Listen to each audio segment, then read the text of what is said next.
Mi nismo protiv vakcina. Mi smo za sistem slobodne volje. Jer ako je abortus moje telo, moja odluka, onda i vakcina mora biti isto to pravo. Ne može sloboda važiti samo kada nekome odgovara. I zato možda sam ja prvi transvakser. Nisam vakcinisan, ali se osjećam kao vakcinisanim i to je moje pravo. I isto onako kao što je drugi biraju svoje identitete. Ako su Amiši preživjeli bez sistema, bez straha, bez pritiska, preživeće i naša deca. Jer u njima kuca gen naroda koji je navikao da preživi sve. Sve ratove, izdaje i laži.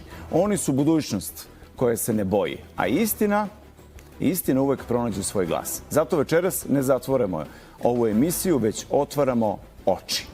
Laku noć i prijatno.